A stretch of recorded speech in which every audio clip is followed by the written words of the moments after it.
मैं राजेश साहू पड्डा प्रभाग क्रमांक 6 से भाजपा का उम्मीदवार हूं। मैं पिछले 30 सालों से भाजपा का एक निष्ठावान कार्यकर्ता हूं। कल मेरे प्रभाग में प्रचार कार्यालय का उद्घाटन था।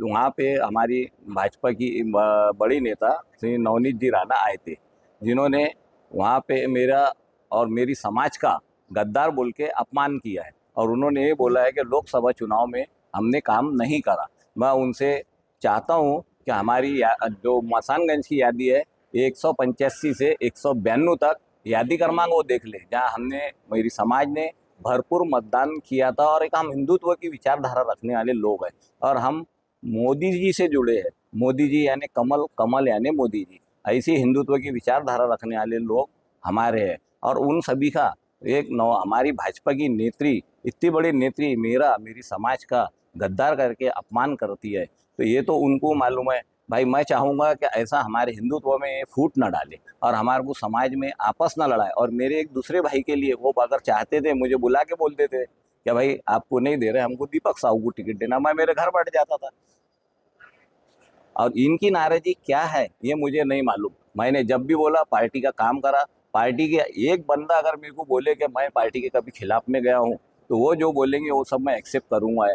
विधानसभा में जो पार्टी ने हमको उम्मीदवार दिया था युति का सुलभा संजय खोड़ के, मैंने उनका तन मन धन से काम किया, लोकसभा में भी इनका तन मन धन से काम किया था। लेकिन आज इन्होंने जब ये हारे, हिंदुत्व का मुद्दा हुआ, मैं खुद इनके लिए रोया और आज इन्होंने हमारे को गद्दार बोल के मेरी समाज का अपमान किया। इसके लिए मैं कुछ शब्द बयान नहीं कर सकता। भगवान उन्हें सद्बुद्धि दे और मैं चारों कमल के लिए ही प्रयत्न कर रहा हूँ और चारों पैनल ही निकाल हमारे एरिया से हिंदुत्व के नाम पे चारों ही कमल के फूल वहाँ खिलेंगे। भारतीय जनता पक्षाच्या अमरावतीच्या नेत्या आदरणीय नवनीतजी राणा यांनी काल मोरबागमध्ये प्रचार सभेच्या दरम्यान आणि त्यानंतर जो प्रकार केला तो सर्व भारतीय जनता पक्षाच्या कार्यकर्त्यांना जरी व्यथित करणारा असला तरी माझं कार्यकर्त्यांना आव्हान आहे की आपण सर्वांनी संभ्रमित होऊ नये। कारण माननीय मुख्यमंत्री देवेंद्रजी फडणवीस, पालकमंत्री चंद्रशेखरजी बावनकुळे यांनी सातत्याने सांगितलेलं आहे की संपूर्ण उमेदवारी माननीय मुख्यमंत्री देवेंद्रजी फडणवीस यांच्या संमतीने, प्रदेशाध्यक्ष चव्हाणजी यांच्या संमतीने देण्यात आली आणि त्यामुळे आपण सर्वांनी सोबत हिंदुत्वासाठी, अमरावतीच्या विकासासाठी भारतीय जनता पक्षाच्या उमेदवारांना मतदान करायचं आहे।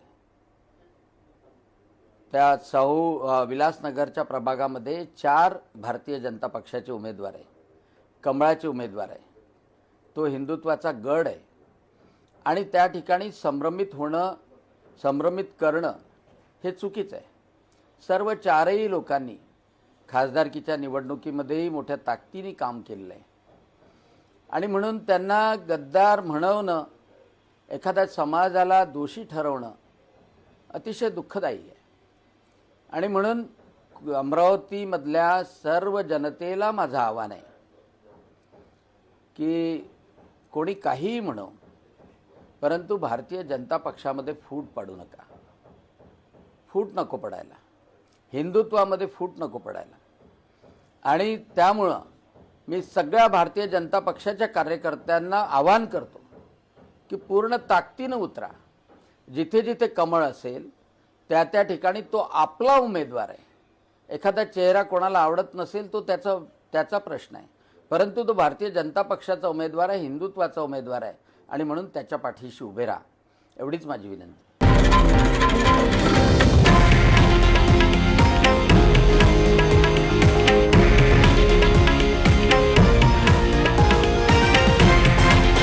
हे आहे देशातील नंबर 1 न्यूज नेटवर्क आणि आपण पाहत आहात TV9 मराठी, एकमेव।